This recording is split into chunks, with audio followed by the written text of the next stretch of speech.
Hello and welcome to Knit Matters. Thank you so much for joining us today. And if you're new, please put in the comments box where you're from. Now, feel free at any time, anybody, to put a comment in the box as we go along. I can't see it while we're actually filming this because somebody else is manning the camera, but I promise to get back to you as soon as possible afterwards. Anyway, my name is Cheryl Lampard. I'm an image consultant. My company is Style Matters International. And throughout my life, I've had two passions, which are sewing and knitting. Knitting is one of those things that I've always found very therapeutic, and I'm really hoping that you do too. I also used to have a yarn shop in Brighton, England called Yomo, which is Japanese for hair of the sheep. Anyway, we're now on episode 14 of Knit Matters, and we're going to be going round in circles today, but in a good way, because I'm going to show you how to knit in the round. So if I could ask the camera just to turn to the table, and I too will find my seat, then we can start.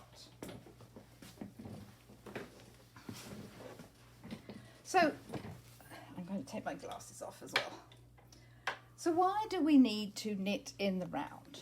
Well, it produces seamless tubular knitting. You can still do wonderful patterns and intricate stitch work. You can still do all the fancy stuff that you can do on straight needles. But you don't have any seams. The only threads that you weave in are when you cast on and when you cast off. So there's just literally two threads to weave in afterwards. So you get a lovely seamless garment. And for cowls, it's wonderful. For certain sweaters, it's wonderful. Bags, sweater bodies, sleeves even, and certainly for hats. This is another cowl that I did in the round. This one's not shaped in the same way, but there's a lot of stitches to cast on with. And certainly because this is a reversible cowl, I didn't want a seam. You certainly don't want a seam going up one side of the garment. So this is a wonderful thing to have done in the round. And for things like gloves, this was an interesting gauntlet. I'm going to have to redo the fingers because I don't like how they've come out. But this started off on straight needles, as you can see. We started that on straight needles, and then when it got up to the wrist part, I joined, and the rest was done on circular needles until we got to the fingers, and I'll talk about that in a minute. So first, let's look at the needles that we need to use when we're knitting in the round. Sometimes it's called circular needles, it's knitting in the round. There's something I forgot to say actually, which is really quite an important point. Circular knitting is really a very old form of the craft. It's even thought perhaps to be older than knitting on straight needles, but we don't know that for sure. But there's certainly proof of it in the 14th century. And later on, I will post a picture of a painting that shows a Madonna actually knitting in the round. So, and that's from the 14th century. So certainly it was a craft that was done then. That was a really important thing that I nearly missed then. So let's first take a look at the needles that we use. We did touch on circular needles in episode 8, but I want to go into in more detail now. There are three main types of needles that we need to use for knitting in the round. There are double pointed needles. Also, you'll see those on patterns and abbreviations referred to as DPNs for obvious reasons. There's points at both ends. They're usually sold in sets of 4 or 5, but you may need to use more than that depending on what you're knitting. Then we have something called a fixed circular. Oh, I'm going to pick them all up here. I'll come back to these. The fixed circular, this one's got knotted up, but that's okay because I'll be showing you this in a minute anyway.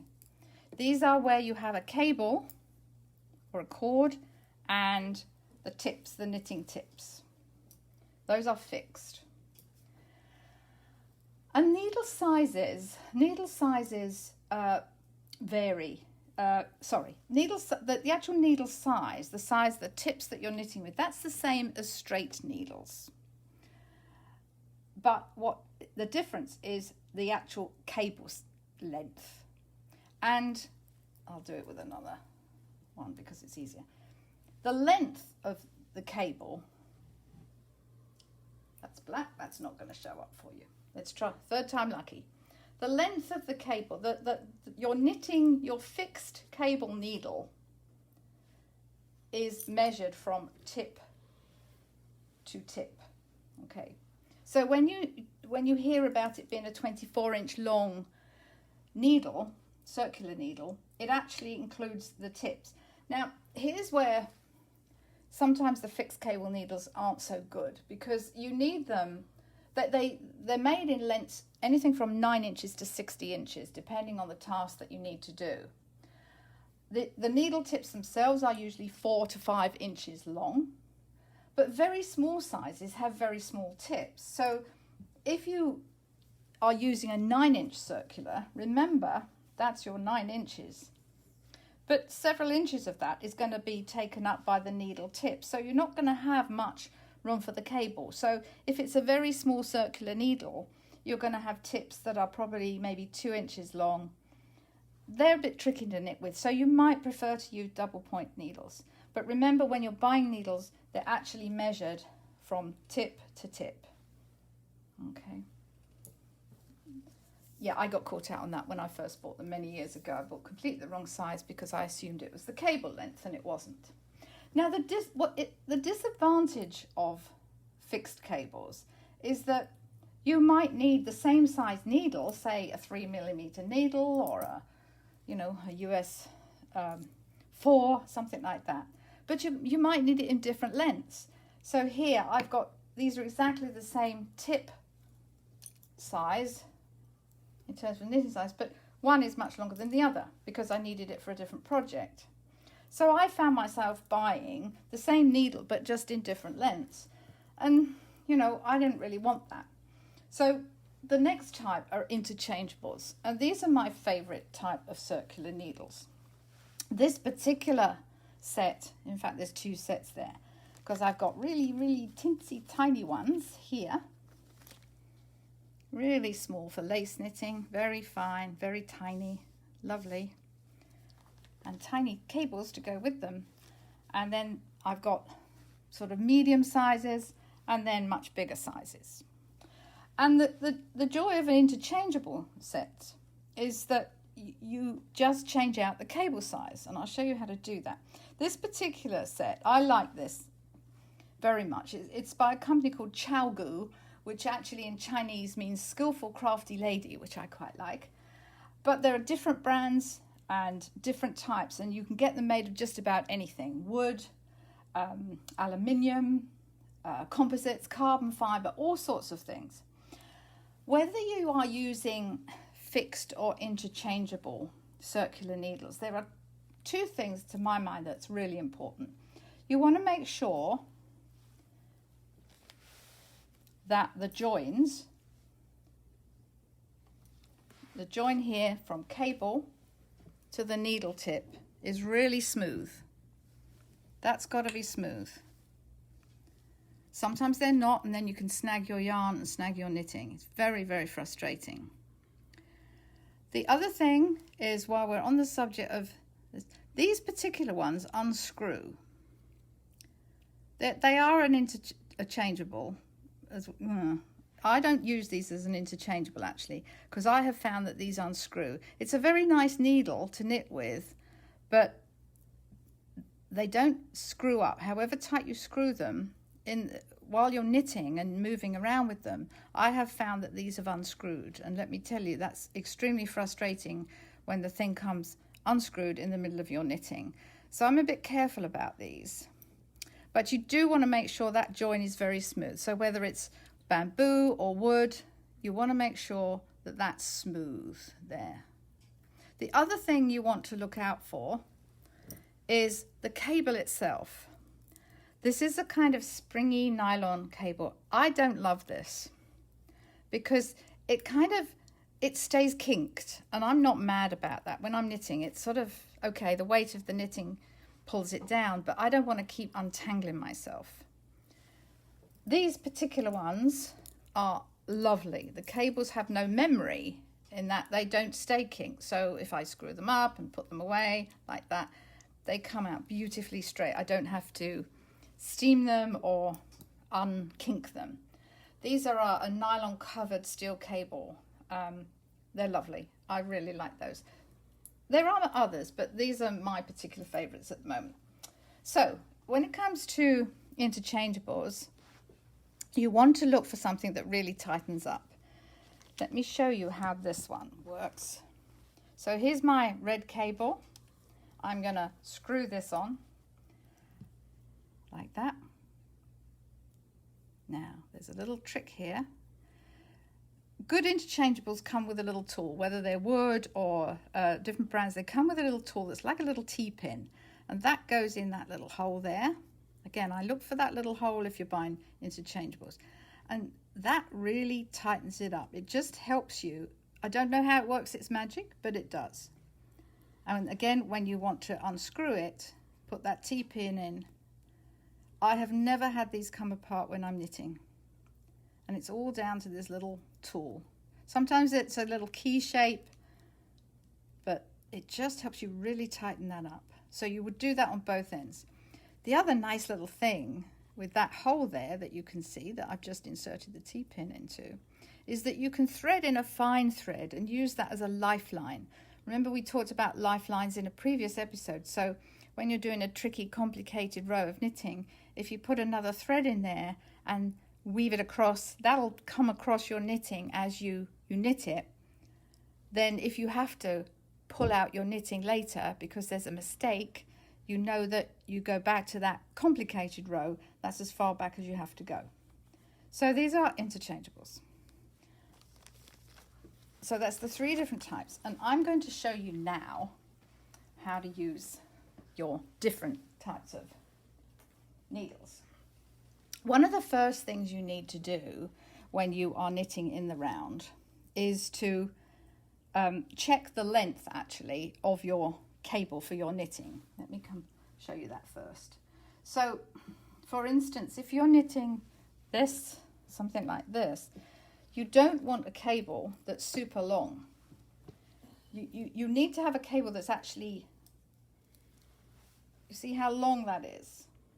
If I cast on this amount of stitches on this cable, it's going to stretch my knitting out.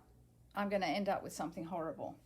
I need to have something that's shorter because and a good way to check is you can always, yeah, that's still a bit too big. Still too big on that. Let me see here. This one's probably good. Okay, this is a good one. Okay. Because I know how many, whatever my stitch count here was, it's going to fit on that needle. And your cable is going to hold a lot more stitches than you think. I think it's something like 3 times the amount in inches of stitches. Yeah, circulars can hold stitches 3 times the length of the cable. Okay, so you'd certainly be able to knit this with this. Smaller is better. You can't use a too long cable for your project because you will stretch out the knitting, and that's not fun. So that's an important point there. So the first thing you do when you've cast on is that you need to check that your stitches are all lined up. And what do I mean by that? And I'm going to show you both. Let's get some of this out of the way now. I'm going to show you on my DPNs, and then I'm going to show you on a circular needle too. So, this is why I don't like DPNs. So when you cast on, and I cast on I think 15 stitches on each of these needles. So you would cast on however many stitches you need for your project, and you can get these in different lengths. But you need to make sure, because you're going to be knitting like this in a minute, you need to make sure that your knitting isn't twisted. So you've got these smooth cast on bumps there, and if you think about it, the other side is slightly different bumps, okay? So you've got to make quite sure that they're all lined up. This is where it gets a bit tricky. So that's okay, they're not twisted. Again, with my circular, I really need to make sure that they're lined up in the right way. So I would check, I need to check, and when I start knitting, I need to double check that. And I'll show you why in a minute. So it's very easy, that's the only disadvantage, it's very easy on a cable that they can sometimes twist round. and you don't know it. It's actually usually something that happens when you're knitting very fine knitting. So I've twisted that deliberately there. And you think, well, okay, I can start knitting. I've got things in the right hand. But if once you've gone round, you might think, oh, well, that doesn't matter. I'll straighten it out as I go. What you're aiming to produce is a tube of knitting. This is just in rib, which is typical of what you'd find on a sleeve cuff or a hat band. This is a tubular length of rib. But if you have twisted that and start knitting like that, this is what you're going to end up with. And there's nothing you can do about that once you've started to knit. You have to rectify that in that first row before you join it. You know, I've got a lovely Mobius type headband here, but if that's round a hat band, that's not going to work. Or it's round a cuff on a sleeve, that's not going to work. And the only way you can sort that out is to unpick your knitting altogether. And that's frustrating. Let me tell you, when I was doing these samples, I actually had to really make sure that my knitting was twisted. Yet when I cast on this cowl, and there's something like 300 stitches in that, I twisted that. I had 2 goes at that. I managed to twist it because I'm knitting with 2 yarns actually there, a fluffy one and a smooth one, and a fine needle, and it was really hard not to get them twisted. So 2 goes I had at that, and the 300 stitches, not my finest moment. The air was a bit blue by the time I'd got that right. Okay, let me show you how we start our knitting. I'm going to show you on DPNs first, and then that will be it because I really don't like using them. So I've got to make sure I'm not twisted. Okay, I'm not. So I'm going to, oh, I am there. Yep, I am. So I've got to make sure I'm not twisted. See how easy that is to get that twisted? Oh, it's a bit fumble fingered here, but never mind. I got to get that the right way round. That's it. Nope, that's it. That's it. See how that's tricky? This is one reason why I don't like DPNs. My grandmother used to knit very efficiently on DPNs, extremely efficiently. And many years ago, I mean, traditional sweaters like Ganz's and Fair Isle. I need to be the other way around, sorry. Traditional sweaters, like Scandinavian knitting, they're often knitted on DPNs, and sometimes back in the day, those were often knitted on as many as 16 needles at a time. That's a lot of needles. But those knitters would actually have something called a knitting sheath or a belt where they would stick the points into it to steady them. One thing you're going to need is, and then just keep moving around with the knitting. But yeah, 16 needles is way too much for me. 3 is too much for me, actually. So I've got my 3 needles here ready, and then I pick up my other one, because remember, I need a spare one to actually knit with. So I'm going to take my working yarn, and now I'm going to knit my first stitch, okay, to join in the round. Hooray, we've done it. And we want to keep that really nice and tight, so I would always give that an extra tug. Now I'm going to put a stitch marker in. Oh, you know what I did there? I knitted on the 3rd needle. I'm going to go back on that. I'm sorry. This is why I don't like knitting with DPNs. I forgot the 4th needle. Golly. Oh, well, there we go. So I take my, I'll start again. I'll take my 4th needle and I'm going to knit with that. Okay. And I'm going to make that really tight. I'm going to pull that tight, because the trouble often with knitting with double points is you can get ladders. You get a loose stitch, not actually a drop stitch, but you get a loose stitch where the joins are. Now I'm going to put in my stitch marker, and when it comes to knitting on DPNs, you have to put your stitch marker, either use one of those that pins onto the stitch or hangs from the stitch, or put it in a stitch in, because you kind of can't put it on the end because it's going to fall off. Okay, but you need to show where you start your row. And now we knit. And now we knit. And knit. And one thing I should have said, if you don't like purling, knitting on DPNs or circular knitting is for you, because you don't have to do a purl stitch.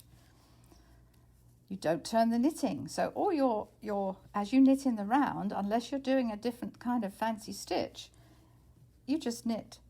So your stocking stitch, you only are doing knit rows. I'll show you that in a second. Okay, so I'm coming now to the end of my first DPN. So now this one, that's my first bit of knitting on my DPN. I'm going to swap hands, put my empty needle as it were, and this one, and this is the one I'm going to work from. And again, I'm going to have to pull this really nice and tight because I don't want a loose laddery stitch. See, I remember to use the working needle this time. But I am sitting at a strange angle as well so that this can be filmed, but that's my excuse anyway. But no, DPNs and I aren't the best of buddies. I just find I'm always losing one down the back of the sofa. You know, I'm always get up and I've lost one.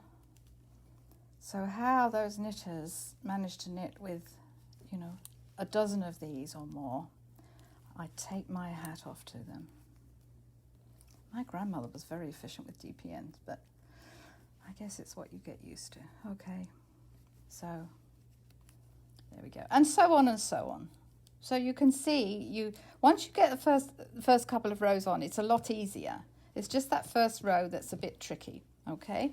So I'm going to leave the DPNs behind now, and I'm going to show you on circular knitting. So this is a little circular needle. I think I've got about 90 stitches on here. Now this, you only need to put a stitch marker in once, you only need to kind of change needles once in the sense that as you change rows. So your stitch marker can go in at the start of the row. And you do want a stitch marker there because you need to see where you started and finished. So, and again, I'm going to put that really, really tight. And I'm going to always do that on that row. Because, well, in fact, that first row is the one you really need to do it on. So you see, I've got plenty of stitches on my needle. These are a little bit sticky at the moment, but you just knit and knit and knit and knit and knit.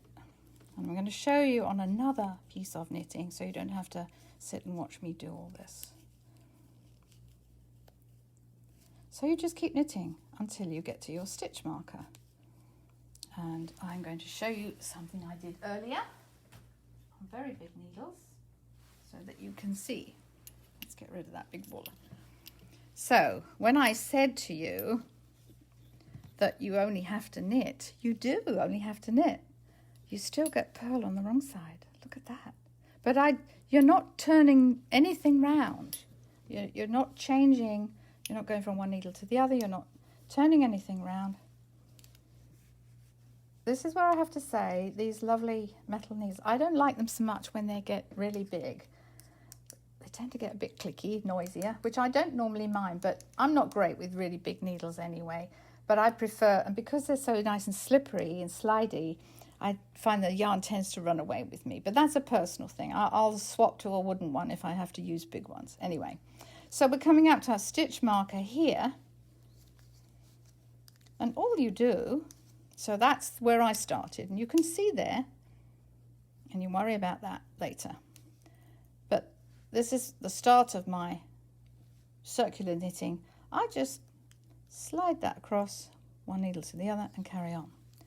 Now, if I do want purl, how do I get purl if I actually want that for some stitch definition? I want that in my pattern. Well, you just purl, but you're going to do it on your right side. So you can do any kind of stitch work on your circular knitting. Okay. And on your, see, they're a bit clunky, aren't they, on me? So on your wrong side, you can see you've got a knit stitch. Okay. But if you just want stockinette stitch, and if you're doing colour work, that's probably all you'll want. All you do is keep knitting. So it's a wonderful thing. It's a wonderful thing. And of course, as I showed you here, you can do knit one, purl one rib, You can do knit 2, purl 2 rib. You just have to make sure that the stitch numbers that you cast on for knitting in the round are divisible by the stitch pattern that you want to use. So if it's a 2 by 2 rib, then you need to make sure that's divisible by 4. If it's a 1 plus 1 rib, then it's divisible by 2. Patterns are going to tell you how to cast on, but you just need to be aware of that. Okay, now knitting in the round is actually knitting in spirals. It's actually knitting in spirals.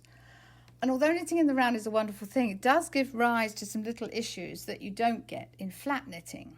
And next week we will look at a few of those little issues that come up, and I'll show you how to adapt to them. I'll show you how to fix them, and I'll show you some additional circular knitting tips and tricks. But I think that's enough to think about in what we've covered today. So I'm going to ask the camera just to pan up on me so I can wish you a good week. My glasses back on so I can see you. So as always, as with any knitting, practice makes perfect. Or as I prefer to say, we're aiming for progress, not perfection. You know, the more you progress, the more you'll get comfortable with using all these different needles and techniques. And circular knitting does take a while to get used to. As I showed you quite clearly there, DP ends are not my favourite thing, and I use them only when I have to. And I'm going to have to use them when I redo these fingers. These fingers turned out really fat, and I don't like them. So I'm going to have to unpick those and start again. And that's going to be little DP ends that I have to use for those. But that's okay. That's what knitting's all about. We can unpick and start again if we don't like something. So in the meantime, if you have any questions, if you want to put any comments, please put them in the comments box. I hope you enjoyed our 14th episode of Knitter Matters. And in the coming week, I hope you stay well, stay safe, keep calm, and keep knitting. And I will see you again next week. Take care of yourselves, and bye for now.